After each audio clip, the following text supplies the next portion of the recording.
Hello everyone, পাঁচফোড়নে তোমাদের সবাইকে স্বাগত। আজকে আমি তোমাদের সঙ্গে শেয়ার করব কাঁকড়া আলুর রেসিপি।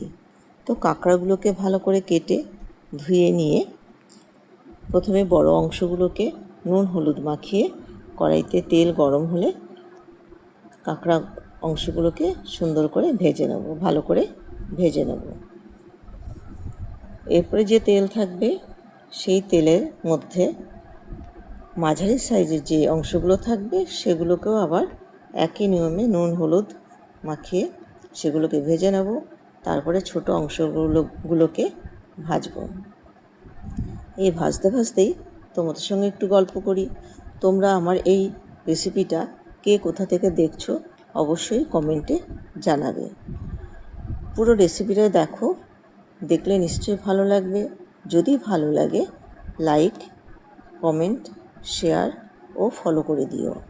আর অবশ্যই সাবস্ক্রাইব করে দিতে ভুলো না। তোমরা যদি আমাকে সাবস্ক্রাইব করে দাও তাহলে নতুন নতুন রেসিপি দিতে আমার উৎসাহ হবে। তো মোটামুটি ভাজা হয়ে গেছে, আর ছোট্ট অংশগুলো বাকি আছে, সেই অংশগুলোকে আমরা ভেজে নিলাম। ভেজে নিয়ে আবার কড়াইতে তেল দেব। এবার কড়াইতে তেল দিয়ে আলুগুলোকে নুন হলুদ মাখিয়ে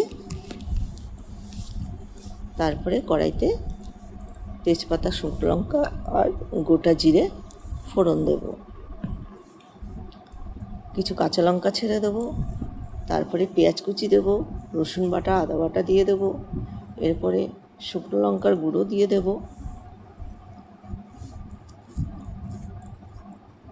শুকনো লঙ্কার গুঁড়ো দেওয়ার হয়ে গেল। এরপরে আমরা স্বাদ মতো লবণ ও হলুদ দিয়ে ধনে গুঁড়ো, জিরে গুঁড়ো দিয়ে ভালো করে কষাবো। কষাতে কষাতে যখন একদম শুকনো হয়ে আসবে তখন আমরা টমেটো ম্যাশ করা থাকবে সেগুলোকে আমরা দিয়ে দেব।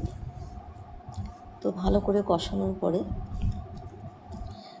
কাঁকড়ার ঘিলুগুলো আছে সেগুলোকে দেব, এবং ঘিলু যে বাটিতে ছিল সেই বাটিতে একটু জল দিয়ে সেই জলটাও দিয়ে দিলাম।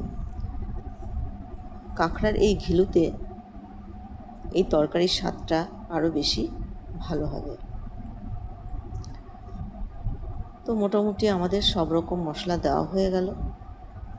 এবার ভাজা কাঁকড়াগুলোকে ছেড়ে দিয়ে সামান্য নাড়াচাড়া করে জল দেব।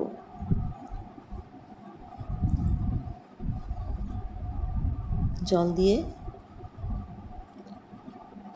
ফুটতে দেব। ভালো করে ফুটে উঠলে তখন আলুগুলোকে ছেড়ে দেব।